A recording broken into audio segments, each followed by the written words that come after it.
2020 வருஷத்தை பொறுத்த வரைக்கும் ரொம்பவே சீரியஸாக இருக்க இந்த கொரோனா சீசன்னால் யாருமே டிரான்ஸ்போர்ட்டேஷனை அந்தளவுக்கு யூஸ் பண்ணியிருக்க மாட்டோம்.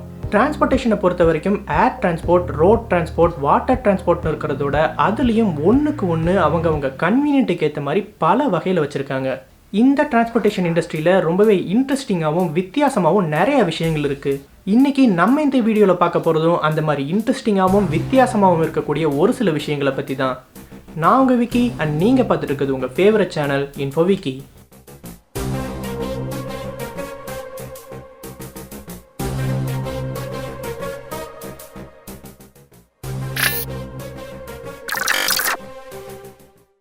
நம்ம ஜென்ரலாக யூஸ் பண்ணுற பஸ்ஸில் சப்போஸ் ஒரு பேசஞ்சர் இறந்துட்டாரு அப்படின்னா உடனே அந்த பஸ்ஸை பக்கத்தில் இருக்க ஏதாச்சும் ஒரு ஹாஸ்பிட்டலுக்கு ஓட்டிகிட்டு போய் செக் பண்ண வைப்பாங்க. பட் இதுவே ஒரு பிளேனில் நடந்துச்சுன்னா, சப்போஸ் ஒரு ஃப்ளைட் ட்ராவலில் இருக்க ஒரு பேசஞ்சர் நடுவானத்தில் இறந்து போயிட்டாருன்னா அவர் இறந்த அந்த நேரத்தையோ இடத்தையோ அனௌன்ஸ் பண்ண மாட்டாங்க. ஏன்னா அந்த ஃப்ளைட் இருக்க அட்டண்டன்ட்டுக்கும் பைலட்டுக்கும் அந்த ஒரு அத்தாரிட்டியும் கிடையாது. உடனே இறந்தவரை ஃப்ளைட்டுக்குள்ளேயே ரொம்பவே கம்மியான பேசஞ்சர்ஸ் இருக்கக்கூடிய இடத்துல மாற்றி உட்கார வச்சு அவருக்கு ஒரு சீட் பெல்ட்டும் போட்டு விட்டுருவாங்க. சரி, அன்னைக்கு இந்த ஃப்ளைட் ஃபுல்லாகவே புக் ஆயிடுச்சு. இவரை மாற்றி உட்கார வைக்க வேற எந்த ஒரு இடமுமே இல்லைன்னா வேற வழியே இல்லாமல் அந்த பர்டிகுலர் பேசஞ்சர் புக் பண்ண அதே சீட்டில் நார்மலாக ட்ராவல் பண்ணக்கூடிய மற்ற பேசஞ்சர் பக்கத்துலேயே உட்கார வச்சு அந்த பாடி மேலே ஒரு ஷீட்டோ இல்லைன்னா ஒரு பிளாங்கெட்டோ போட்டு ஃப்ளைட்டு டெஸ்டினேஷனை ரீச் ஆனதும் அந்த ஏர்போர்ட்டில் இருக்கக்கூடிய ஒரு டாக்டர் வந்து செக் பண்ணி இவர் இறந்துட்டதா கன்ஃபார்ம் பண்ண உடனே அந்த நேரத்தை தான் அவர் இறந்த நேரமாகவும் அந்த பர்டிகுலர் ஏர்போர்ட் இருக்க நாட்டில் தான் அவர் இறந்ததாகவும் எடுத்துப்பாங்க. சரி, இதை போய் அந்த மாதிரி ஒரு சீரியஸான விஷயமா நம்ம எடுத்துக்கணுமா? இது என்னைக்காச்சும் ஒரு நாள் நடக்கிறது தானே அப்படின்னு நீங்கள் கேட்டிங்கன்னா, நெதர்லாண்டில் இருக்க ஆம்ஸ்டர்டாம் ஏர்போர்ட்டுக்குள்ளேயே ஒரு மார்ச்சுரியை செட் பண்ணியிருக்காங்க. அங்கே தான் இன்னைக்கும் ஒரு வருஷத்துக்கு கணக்கெடுத்து பார்த்தோம்னா ஏறத்தாழ 2000க்கும் அதிகமாக இதே மாதிரி ஃப்ளைட் ட்ராவலில் இறந்தவங்களோட உடம்பை அட்டாப்சி பண்ண யூஸ் பண்ணுறாங்க. அடுத்த இடத்துல நம்ம பார்க்க போகிறது க்ரூஸ் ஷிப். க்ரூஸ் ஷிப்ஸ் அப்படிங்கிற இந்த பேரை கேட்ட உடனே எல்லாத்துக்கும் ஸ்ட்ரைக் ஆகுறது இந்த ஷிப்பில் ட்ராவல் பண்ணுற எல்லாருமே ரொம்பவே ரிலாக்ஸாக இருப்பாங்க அப்படிங்கிறது தான். பஃபெட் அதிகமாக எடுத்து ஜாலியாக ஒரு ட்ராவலை பண்ணிட்டு இருப்பாங்க அப்படின்னு நினைப்போம். அஃப்கோர்ஸ் அது உண்மைதான். பட் இந்த க்ரூஸ் ஷிப்பில் இருக்க இன்னொரு டார்க் சைடை பற்றி நிறைய பேருக்கு தெரிய வாய்ப்பே இல்லை.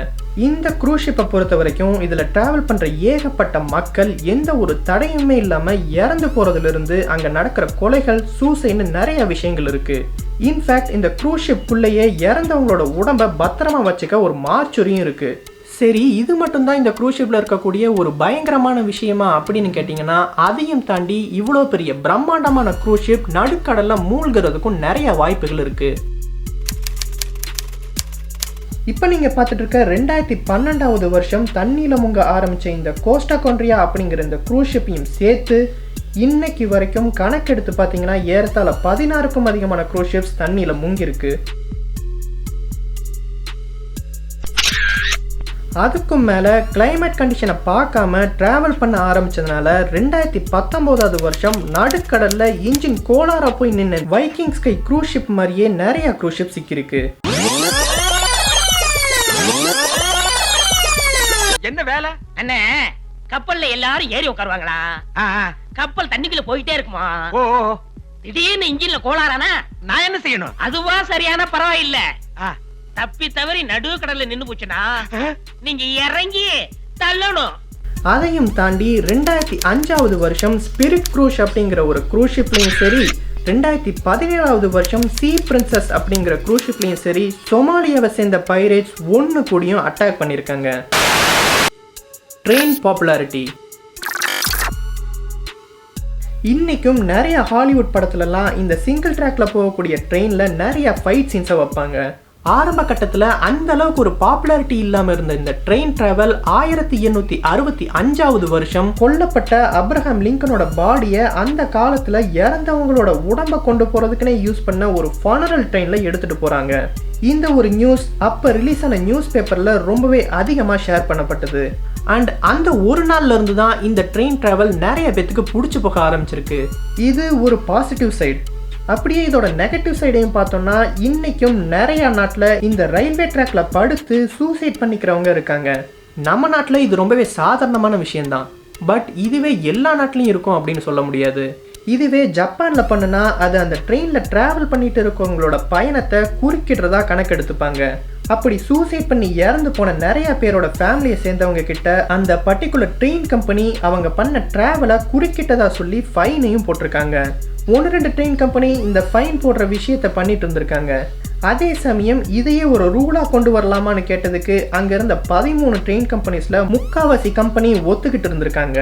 உடனே ஒரு பாலிசியும் போட்டு ட்ரெயின் டிராஃபிக்கை வழிமறித்து இறந்து போகிறவங்களோட ஃபேமிலியை சேர்ந்தவங்க கிட்ட ஃபைனை போட முடிவு பண்ணிட்டாங்க. No bananas on a boat. Cruise ஷிப்பை பற்றி பார்த்தாச்சு. போட்டை மட்டும் எப்படி விட்டு வைக்கிறது? 1700வது வருஷத்துலேருந்து ஆரம்பிச்சது தான் இந்த ஒரு பிலீஃப். அதாவது போட்டில் ட்ராவல் பண்ணுற யாருமே கையில் வாழைப்பழத்தை கொண்டு போகக்கூடாது அப்படிங்கிறது தான். அந்த ஒரு பீரியடப்போ செய்யப்பட்ட இந்த போட் ட்ராவலில் ஸ்டோர் பண்ண தெரியாமல் இந்த வாழைப்பழத்தை நிறையா ஸ்டோர் பண்ணி வச்சுருக்காங்க. அந்த காலத்தில் விஷத்தன்மை இருந்த நிறைய ஸ்பைடர் இந்த வாழை மரத்தில் இருந்திருக்கு. ஏகப்பட்ட விஷத்தையும் இந்த வாழைப்பழத்தில் கக்கியும் வச்சுருந்துருக்கு. அதனாலேயே ஸ்டோர் பண்ண தெரியாமல் ஸ்டோர் பண்ணி ஒரு கட்டத்தில் அழுகி போன இந்த வாழைப்பழத்திலிருந்து நிறைய மீத்தேன் கேஸ் ப்ரொடியூஸ் ஆயிருக்கு. இந்த கேஸ்னால இந்த போட்டை ஓட்டிட்டு இருந்த நிறைய செயிலர்ஸ்க்கு மூச்சு திணற ஆரம்பிச்சிருக்கு. பட் இதெல்லாம் அப்போ நடந்தது தான். ஆனால் இன்னைக்கும் சொந்தமாக போட் வச்சுருக்கவங்கள நிறைய பேர் இதை ஒரு பேட் லக்காக பிலீவ் பண்ணி அவங்க போட்டில் ட்ராவல் பண்ண வரவங்க எல்லாரும் வாழைப்பழத்தை கொண்டே வரக்கூடாதுன்னு சொல்கிறாங்களாம். அடுத்தடுத்துல நம்ம பார்க்க போகிறது hot air balloon. Hot air பலூனில் ட்ராவல் பண்ணுறது நிறைய பேருக்கு பிடிக்காது. காரணம் இது ட்ராவல் பண்ணக்கூடிய ஹைட்டு தான். இன்னைக்கு மட்டும் இந்த பயம் கிடையாது. 1783வது வருஷம், அதாவது இந்த ஹாட் ஏர் பலூனை லான்ச் பண்ணுற முதல் நாளே இந்த பயம் இருந்திருக்கு. உடனே இந்த ஹாட் ஏர் பலூனுக்குள்ள ஒரு சேவலையும் ஒரு வாத்தையும் கூடவே ஒரு ஆடையும் போட்டு பறக்க விட்டுருக்காங்க. கிட்டத்தட்ட 3 கிலோமீட்டர் தூரம் பறக்க வச்சு சேஃபாக இந்த பலூனை கீழே இறக்குனதும் அந்த 2 பறவையும் ஆடும் உயிரோட உள்ளே இருக்கிறத பார்த்து சந்தோஷப்பட்டிருக்காங்க. அதுக்கப்புறமும் நம்பிக்கை வராத காரணத்தினால ஃபஸ்ட்டு ஒரு மனுஷனை ஏற்றுறோம், சரி ஒரு கிரிமினல் இதில் ஏற்றி பார்ப்போமே அப்படின்னு முடிவு பண்ணுறாங்க. அதே மாதிரி ஜெயிலில் இருக்க கிரிமினல்களோட லிஸ்ட் எல்லாத்தையும் எடுத்து அதுலேருந்து ஒரு பேரையும் வெளியே எடுத்திருக்காங்க. ஆனால் என்ன நினச்சாங்களோ தெரியல, ஃபஸ்ட்டு பறக்கிறது நம்மளே பறப்போன்னு முடிவு பண்ணி 2 சயின்டிஸ்ட் ஒன்று சேர்ந்து நவம்பர் மாதம் 1783வது வருஷம் அதே பலூனில் 20 நிமிஷங்கள் பறந்து சேஃபாகவும் இறங்கியிருக்காங்க. 5வது இடத்துல பார்க்க போகிறது கார் பொல்யூஷன். எல்லாருக்கும் ரொம்ப பிடிச்ச டிரான்ஸ்போர்ட்டும் சரி, எல்லா இடத்துலையும் ரொம்பவே காமனாக யூஸ் பண்ணக்கூடிய டிரான்ஸ்போர்ட்டும் சரி இந்த கார் தான். மோஸ்ட்லி நிறைய பேருக்கு எப்படியாச்சும் இந்த காரை வாங்கிடணும்னு ஒரு ஆசையும் இருக்கும். ஆனால் இருக்கிற எல்லா டிரான்ஸ்போர்ட்லேயுமே ரொம்பவே மோசமாக பொல்யூட் பண்ணுறதும் இந்த கார் தான்னு நிறைய பேருக்கு தெரியறதில்ல. ரொம்ப அதிகமாக பொல்யூட் பண்ணுற காரோட லிஸ்ட் எடுத்து பார்த்தோம்னா அதில் Dodge Charger SRT Hellcat, Range Rover, Lamborghini Aventador SV, இப்படி ஒரு பெரிய லிஸ்ட்டே ஆரம்பிக்கும். இந்த லிஸ்ட் ஒரு பக்கம் இருக்கட்டும், பட் இந்த காரை உருவாக்குனதுக்கு அப்புறமா இது எப்படி ஃபேமஸ் ஆச்சு அப்படிங்கிறத நம்ம கண்டிப்பாக தெரிஞ்சுக்கணும்.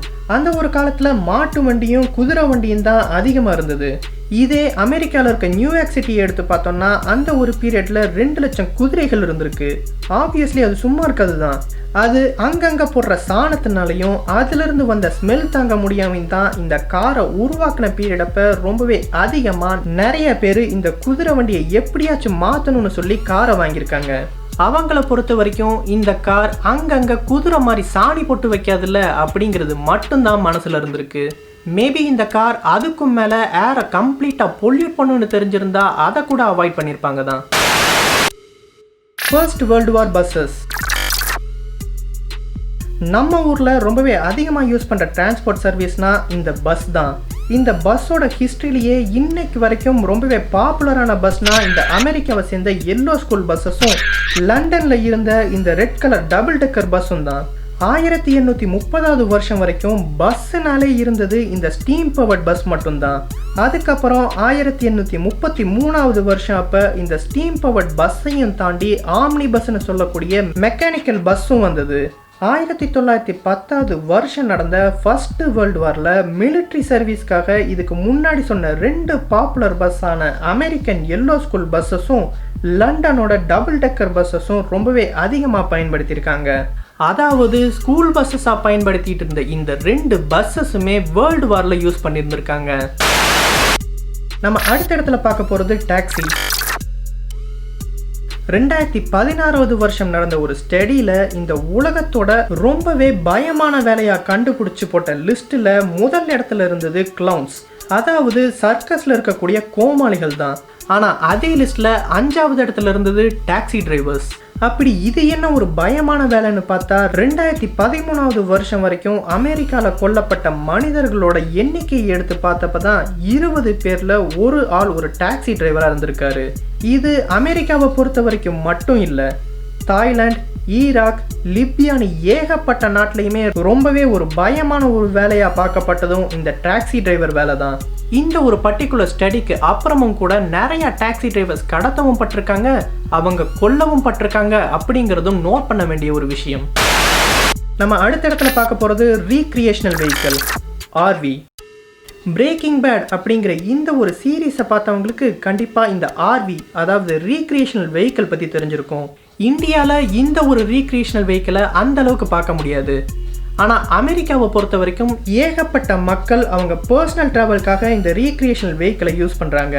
பர்சனல் ட்ராவலுக்கு யூஸ் பண்ணுற மக்களையும் தாண்டி இந்த ரீக்ரியேஷனல் வெஹிக்கிளை கிட்டத்தட்ட 10 லட்சத்துக்கும் அதிகமான மக்கள் ரெகுலராக தங்கிக்கிறதுக்கும் சொந்த வீடு மாதிரி யூஸ் பண்ணிட்டு இருக்காங்க.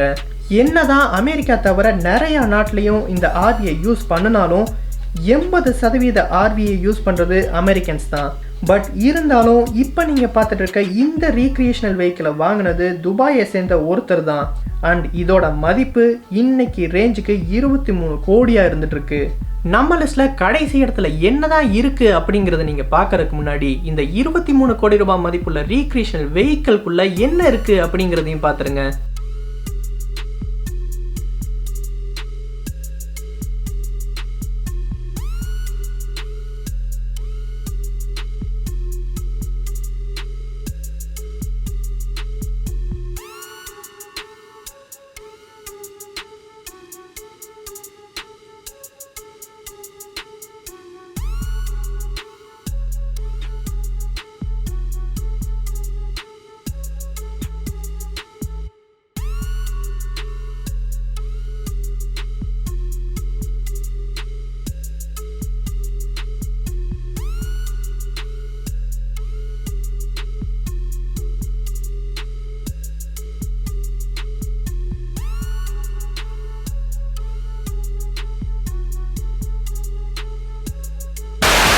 நம்ம லிஸ்ட்ல கடைசி இடத்துல பார்க்க போகிறது மியூசிக் டு மோட்டார் சைக்கிள்ஸ். நிறைய பேருக்கு பிடிச்ச ஒரு டிராவல்னா இந்த பைக்கில் டிராவல் பண்ணுறதையும் சொல்லலாம்.